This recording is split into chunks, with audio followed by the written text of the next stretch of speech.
Quelles sont les étapes à suivre pour appliquer donc cette méthode dont nous avons montré qu'elle existe, nous en avons donné les fondements. Comment on fait en fait?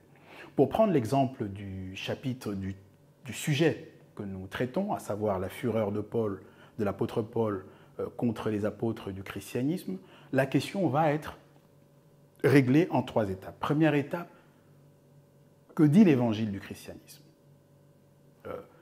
On sait que le christianisme n'est pas un. Il y a plusieurs courants, plusieurs dénominations, plusieurs églises. Il y a 1 milliard de professions de foi, c'est connu.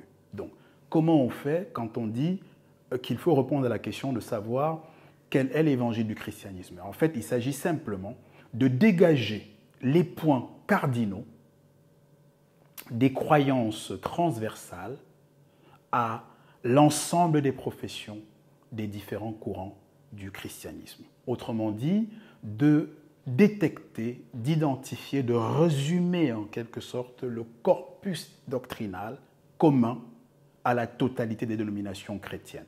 C'est-à-dire que partagent toutes les dénominations appelées chrétiennes ou se disant chrétiennes. Voilà, le travail par exemple dans notre cas a permis de dégager 5 points. Ces 5 points cardinaux, quelle que soit la dénomination, quelle que soit l'Église chrétienne, quel que soit le courant, quelle que soit la nuance relevant du christianisme, ces 5 points que nous avons identifiés au terme d'une lourde et profonde investigation avec des recherches très documentées sont donc des points cardinaux. Ils ont la caractéristique d'être le dénominateur commun à tout ce qui est chrétien. C'est pour cela que nous pouvons parler de l'évangile chrétien. Ça, c'est donc la première étape de ce qu'il faut identifier. Qu'est-ce que j'ai entendu? Le restituer fidèlement, dans l'essentiel à tout le moins. Deuxième étape, examen de conformité. On prend ce qu'on a entendu, dans notre cas l'évangile chrétien, on prend le référentiel, le repère, les Écritures, là dans notre cas l'évangile de Paul, et on se dit, est-ce que ce que l'évangile chrétien dit, c'est-à-dire ce corpus doctrinal commun dit, est conforme, est validé par ce que Paul dit, oui ou non?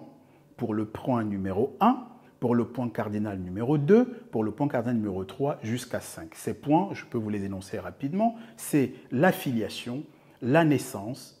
Troisième point cardinal, c'est l'humanité ou la plénitude de l'humanité du Messie. Quatrième point, la royauté en Juda, est-ce que c'est le lion de la tribu de Juda ou pas? Et cinquième et dernier point, le salut, parce que nous avons découvert qu'il y a 2 écoles dans le christianisme, ceux pour lesquels le salut, c'est la foi et les œuvres, ceux pour lesquels c'est uniquement la foi. Mais nous montrons qu'en réalité, c'est un faux débat que ces courants du christianisme ont organisé comme le font les politiques quand ils organisent une opposition de droite, de gauche, mais en fait qui pensent globalement la même chose. En réalité, la question n'est pas avec ou sans les œuvres ou la foi. La question, c'est de quel Jésus parlez-vous? De quelle personne? De quel Christ? De quel Seigneur? Une fois que nous avons déterminé de quel Seigneur, bien entendu, nous concédons qu'il n'est pas compliqué de comprendre que Romains 10, verset 9, dit clairement qu'il suffit de confesser le véritable Christ, à condition que ce soit le véritable, sans les œuvres, pour être sauvé. Mais parler du salut par les œuvres avec la foi ou par la foi sans les œuvres, c'est mettre les charrues avant les bœufs, ça n'a aucun intérêt dès lors qu'il n'a été donné à l'humanité qu'un seul sauveur par lequel les hommes peuvent être sauvés, c'est 1 Timothée 2,5 qui le dit, il y a un seul Dieu et un seul médiateur entre Dieu et les hommes, Jésus-Christ, homme. Ou encore, Actes chapitre 4, verset 12, il est le seul qui nous a été donné sur la terre, sous la terre et dans les cieux, par lequel nous puissions être sauvés, Acte 4, 12. Donc, une fois qu'on a fait l'examen de conformité, il vient la dernière étape, le moment de la conclusion. Et là, on a schématiquement 2 scénarios.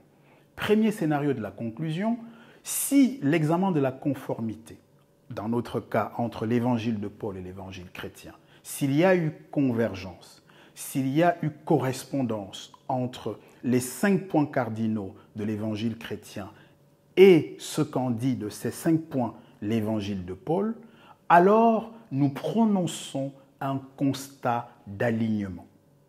Et cela est justice. Au terme de ce constat d'alignement, la conclusion finale qui va s'imposer, ce sera de dire qu'en dépit de nombreuses, multiples différences qui traversaient les courants du christianisme, globalement, sur l'essentiel, sur les 5 points cardinaux donc, l'évangile chrétien est aligné avec l'évangile de Paul et donc prêche le même Jésus-Christ que l'apôtre Paul, le même Christ que l'Église primitive, en un mot, le même Messie que la Bible. Cette conclusion finale s'imposera dans le cas où l'examen de conformité, le fait de matcher, de comparer, de crash-tester point par point, montrait qu'il y avait donc un alignement. Deuxième et dernier scénario de la conclusion, si au terme de ce travail d'examen rigoureux de conformité, où nous regardons froidement les choses, est-ce que la même chose que l'évangile chrétien dit de la filiation du Messie est dite par Paul? Est-ce que ce que Paul dit de la naissance du Messie est ce que dit l'évangile chrétien? Est-ce que ce qui est dit de l'accès à la royauté en Juda est ce que dit? Est-ce qu'il y a une divergence? Est-ce qu'il y a une forme d'antagonisme?